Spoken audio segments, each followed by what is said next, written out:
up on emerging relationship trends in the U.S. and Japan. We have Alfredo Garcia.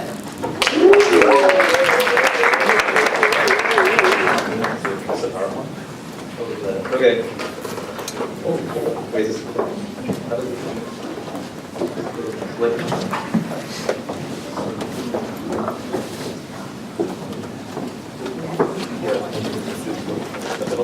Yeah, Nikki. Oh, okay, cool, perfect. I get to walk around then. So I'm the mastermind of preparation, so this is what I'm prepared right here. Perfect. So what I'm going to talk about today is emerging partnership trends between Japan and the U.S. as depicted through film. So first, I'd like to point out this is actually emerging heterosexual partnerships. I'm sorry about that. I just didn't have enough time to write about. I'm sorry, Nick. So let's move forward with this. Is that not the one? Nope. There we go. Okay. So yeah, not that. Perfect. So I'm going to talk about my inspiration real quick. So to start, I'd like to introduce myself, thanks to Elise from I Trust. My name is Alfredo Garcia. You guys get Alfredo like the pasta and Garcia like a very common Hispanic name, right?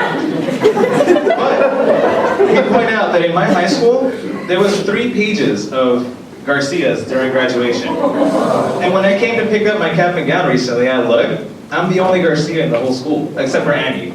Andy Garcia, the guy that they always send emails to me about, thinking that I'm making facilities, but Anyway, so what does that talk about? That talks about exposure. I have a lack of exposure. I actually grew up in a very Hispanic community, Hispanic American. My separated parents, which is actually very common according to my capstone. 50% of American youth come from separated families. Furthermore, let's talk about my lack of exposure, which talks about Soka. Soka is the place that inspired me. So I was taking Japanese, right? Because I didn't want to take Spanish. Like, Spanish, I know Spanish. French is too similar. Japanese is cool. Japanese is right. So I learned how to say konnichiwa. I learned how to say how are you. I walked up to a student and I was like, hey, konnichiwa. And she looks at me. She's like, we're not all Japanese, bro. Right there and then, I was like, well, I need to expose myself to this. So I took a bunch of classes. I took Sarah England's Intro Anthropology, great class. I learned about ethnocentrism, the idea of what I think is normal, what you think is weird, what I think is weird, you think is normal. So and vice versa. And given this mentality, I went to Japan for study abroad. And on my study abroad is where I picked up my idea for this project. So here at Soka we have a co-ed housing, we house women and men, both live together. But in Japan, when I went to Japan, I hated the system because men lived in one dormitory and women lived in another. And, they separated, but right in between both dormitories, there was a love hotel. So, do you guys know what a love hotel is? A love hotel it's a love hotel. You rent it by the hour, and you make love, whatever your definition of love is. So, given this mentality, there's such varying differences between our university. The fact that I went to Soka University of Japan, and here I'm in Soka University of America, I wanted to study this. And on top of that, because I've taken Oleg for 5 semesters, 5 classes, I know about film. And I took Murad and Kellen. I learned more about film, And then Michael Weiner just adds it all up. So given these classes, they have given me, I wrote something. They have given me the tools necessary and understanding to take on this endeavor with the help of Soka's film classes and media classes, which has bestowed upon me a more profound understanding of media's relevance and impact in our society. So there you go. So given my inspiration, I wanted to, delve into the concept of flirting, relationships, what's normal, things like that. But before I do that, I'll give you guys a brief interview, or overview. So, brief overview of Japan and the U.S. pre-World War II. So in Japan, we had what was known as the Ieseido, pre-World War. The Ieseido is a family system. It's a home. It was the family system in Japan before World War II. It advocated arranged marriages and a patriarchal family system where emphasis was placed on the birthing of a son that would take over the family name. This concept was based off of Confucian ideals that were introduced, I think it was either Tokugawa or the Edo period. And they were, they continued well on into the Meiji era, which was before the Second World War. Research suggests that women under this system were subordinated. Kanai versus Shujin, which is inside house versus main person, are terms normally given to a wife and a husband. And women were essentially seen as borrowed wombs. During the Meiji period, more women entered the workforce, but not to the degree that we would see post-war. Similarly, in the US, women's sexuality was heavily guarded due to a disapproval of bastard children, marriage as an ideology for duties and not pleasure. And this, dating was something lower. This was like the idea of guarding women's sexuality was founded on the ideas of Protestant Christian ideals that were brought with U.S. when they came in. And these ideas, they had calling scripts, or as you call, you have a porch and you sit down and you play the piano for your guest. And that was, for the fancy upper class. Lower class actually did dating. Believe it or not, dating was considered lower class, and that soon became the norm for us today. So industrialization, I talk about industrialization for both. So in the Meiji Restoration came the industrialization race. They wanted to industrialize to keep up with the West. And the U.S. industrialized after England too, I think is what it was. I didn't talk about that in my kind of stuff. But 1800s, we saw a big boom that we all kind of caught up to pre-World War, which set us up for a huge, change of events that we saw in Scott's presentation, as he talked about the population from 1950s after World War. It almost doubled, more than doubled. So, post-World War. Increased sense of affluence following the end of the war in the United States. High school graduation rates were at an all-time high. You were expected to get married when you were 16. Before that, now you're going to college, things like that. More women than men were attending college. The advent of the birth control in the 1970s opened up a whole range of sexuality for women, so they had a freedom to have sex and not worry about repercussions, pregnancy, things like that. Sorry about that.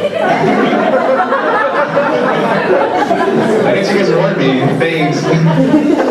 So sexuality in the media, the music we listen to today, premarital sex and hooking up became the new norm. As opposed to prior, we would have sex be the treat, and marriage was the thing you strove. Nowadays, it's you first try it out and then you buy, right? According to I'm sorry for my language. If it offends you, please let me know. So this is the U.S. post-World War. And then we have post-World War II Japan, which was, the EA system was abolished after the war. It was replaced with one of the more egalitarian constitutions in the world today. More opportunities for women to attend higher education and pursue careers as per the constitution. But it continues to identify as a Kenkon Shakai, marriage society, where marriage is a norm, but it is being delayed to give young adults an opportunity to self-actuate themselves through education and career. This is in part by Western American influence versus pre-war norms and ideals, things like that. Can I have a question real quick? How many of you guys want to get married? All right. For those of you guys who just raised your hand, how many of you guys want to get married right after you graduate? That's what I thought. See, perfect. I see you, Claudia. That's perfect. Actually, I was worried to, make that example so you guys didn't participate, Daniels, but it worked out. So I'm happy you guys helped me with that one. But so a delay in marriage is what we're seeing. And to kind of promote this idea that I'm arguing, my capstone, I argued, we're delaying marriage now because of post-World War affluence, and Japan is being affected by this as well as the U.S. Because of the relationship that they found that was formulated after the war. So I used films to kind of support this idea. So for Japan, I used Honey and Clover, Hana Mizuki, and Heavenly Forest. And the norm that I saw in this film, so 3 minutes left. So the norms that I saw in this film kind of combated tradition, pre-existing norms with post-World War norms, like a desire to become modern, whatever the word means, and with a pre-existing idea that like, hey, tradition is still best. Because according to the research, Japan still believes that it is a world that has modern, industrialized, while continuing its pastness, its culture. So, for example, I'll give you guys one example. Tadao Kimi Aishiteru, I forget the title in Japanese. Hello Kimi Aishiteru, there you go. It's translated to Heavenly Forest in English. And in this film, we see this girl right here. She is very traditional in the sense that she wants to support her male lover. She wants to do everything she can for him. Whereas he just wants to date the hot, modern girl that wants to go travel abroad and finish her studies, have a career. And in this sense, I use a metaphor of the traditional woman as tradition trying to push forward youth, which I argue is a metaphor for the male. Male being the youth. The traditional woman wants to push the youth forward, but it ends up dying. If you guys see the movie, I don't want to spoil it to you guys, but they tell me that Japanese movies, you always end in death, so she ends up dying, but